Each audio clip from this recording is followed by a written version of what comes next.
What food is overrated? Activated charcoal. Anything. The only reason should ever be eating activated charcoal is if you've got gas, or have overdosed on something, in a medical environment. That shit can really duck with your meds and food. It is technically a detoxifier, but turns out there's a good reason why chemists don't stock that stuff in the wellness section. Edit, this includes toothpaste, but for a different reason. It's like sandpaper for your teeth. Yes, it whitens them, but it also strips the enamel off them. I read a book once where some guys got potentially fatal dioxin poisoning, but they were fugitives at the time, so they broke into an aquarium supply store and stole a bunch of activated charcoal, mixed it in a gritty slurry and drank it. Not arguing or discussing. It's just a crazy mental image that stuck with me. The book in question is Zodiac, Neil Stephenson. Shark fin soup. Apparently it tastes bland and has little nutritional value. Poor sharks getting slaughtered for this. I used to shark fish in my younger days. I no longer do it for ethical reasons. I've had shark fin soup. The fin gives no flavor, it just makes the broth gelatinous. You can get the same results from cornstarch.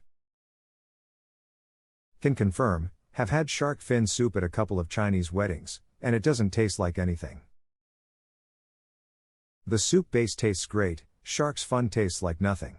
Skip the cost, save the environment, enjoy good soup sans the fin. Yup. Guess why the soup base tastes great? Recipe may vary, but it's usually consist of 1. High quality chicken. 2. High quality dried mushrooms with huge umami punch. 3. Dried scallops, super briny and pungent. 4. Possibly some herbs. 5. Chinese smoked or dried ham. Gold covered anything is a waste of money and the definition of superfluous excess, since it doesn't add flavor and wastes the gold. Wastes the gold? In 1,000 years, when all the gold has been panned out of Alaskan streams, future panners will still have a source of gold in our ancient shit rivers. They'll probably market it as rare archaeological privy gold and charge accordingly. Gold boom. I did half the marketing for them. I feel another gold flush on the horizon. Gold flakes. It don't even taste good.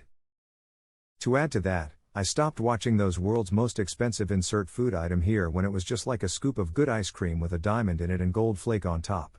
Like, that's not the world's most expensive, it's just a good ice cream with a diamond on it. I really like the idea of that type of stuff, because in my imagination the world's most expensive steak comes from the happiest cows, took a month to prepare correctly and was only handled by people who are the best in the business and get paid a buttload. Instead it's a normalish steak that's just wrapped in several layers of gold. Same for all the expensive booze. I could imagine drinking a very expensive wine that is 150 years old. I cannot imagine drinking a glass of vodka that costs $1 million because the vodka sloshed around in a big bottle that's covered in gold and diamonds. Is that stuff the difference between new and old money? 99.9% of wine is meant to be consumed at the time of purchase. If it'll be best with several years of aging, the winemaker will age it and release it when it's ready.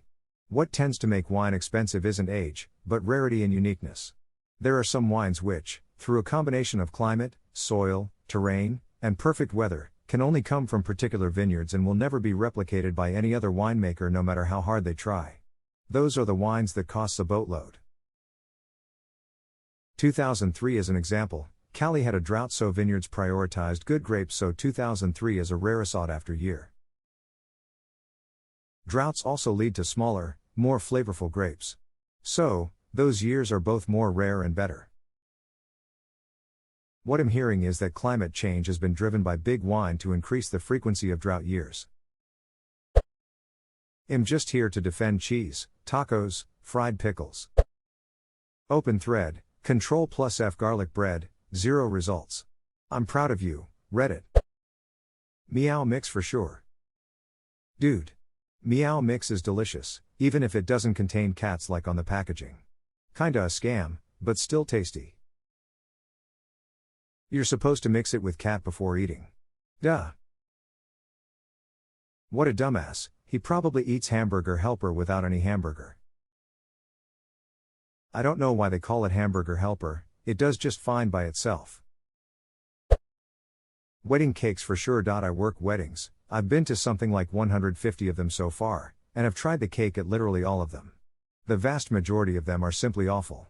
I have only actually enjoyed eating the cake twice the entire time I've worked this job, once with some sort of specialty Korean cake, and one that was made by the bride's mom. And what's worse is that these cakes cost an exorbitant amount of money. We're talking like $500 3-tier art pieces that look nice, but taste like a sponge with shaving cream on it. Just not something I can get behind. So, with that being said, word to the wise, don't buy a crazy expensive wedding cake, I promise you it is not that good.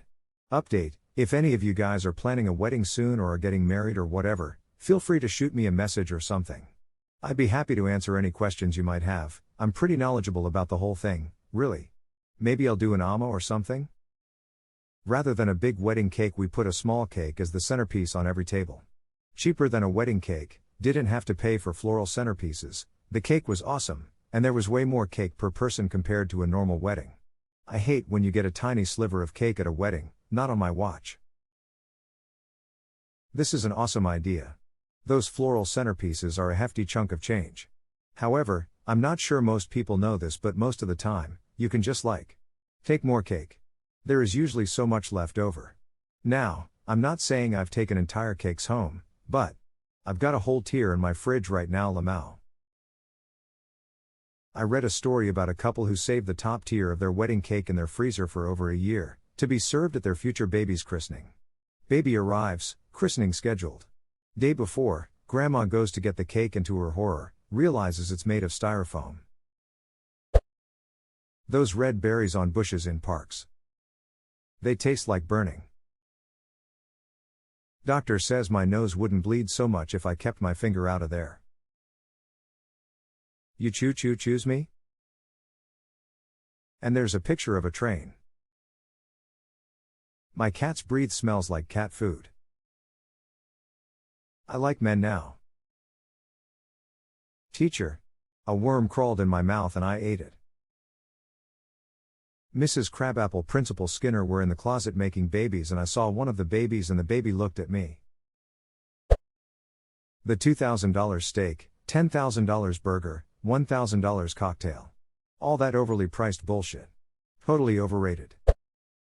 Bacon flavored infused anything. Don't get me wrong, I love a couple of rashers as much as the next man, but come on, bacon fat washed whiskey? Fat washing with something like bacon, coconut or butter won't change the taste all too much, but it will alter the texture and make your bourbon smoother and less aggressive to the palate. But bacon, everything needs to stop, this isn't 2012 internet anymore. Damn, having a flashback to everything being bacon and everything male-oriented was lumberjack themed. Anything that Salt Bae touches. Duck that guy.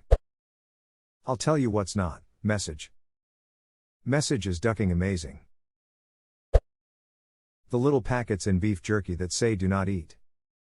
You have to microwave them first. The McRib. It's good, but I don't get why people go nuts over it. Artificial scarcity. McDonald's only buys pork when it's cheap enough. So the McRib only shows up once in a while. Those Instagrammable burgers, burritos, etc., that are all covered in melted cheese. Don't cover things with liquid cheese. Drink it, coward. Activated charcoal to color food. It's really unhealthy, no flavor and overrated. For those asking, activated charcoal messes with a lot of medications in weird ways. So if you're on any medications, it's recommended you stay away from it. As a side, activated charcoal in toothpaste is known to turn certain fillings black, which could end up requiring expensive dental work to redo fillings. Edit, spelling. Activated charcoal can actually bind to most medications, rendering them ineffective while they pass through the digestive tract. I'm an nurse and we use that shit by the bottle on odds. Thanksgiving turkey. 99% of people make it dry and stringy. It's disgusting. I have eaten exactly one good helping of Thanksgiving in my 27 years on this earth. I expect a few weeks from now to be a letdown. Edit, now I know what people mean when they say rip my inbox. 'Cause wow, lots of Thanksgiving fans and haters here lol. It's not quite a rule, but for many restaurants, if it has a view the food is terrible. As an example, cafes near the Eiffel Tower are generally bad, tourist traps. Overpriced and unimaginative offerings. French food is so much more than that, but a trip to Paris is so overwhelming. Tourists don't always find the truly great meals, and instead go home thinking that little cafe found when your feet were tired from walking back from seeing the sights is somehow representative of the entire cuisine.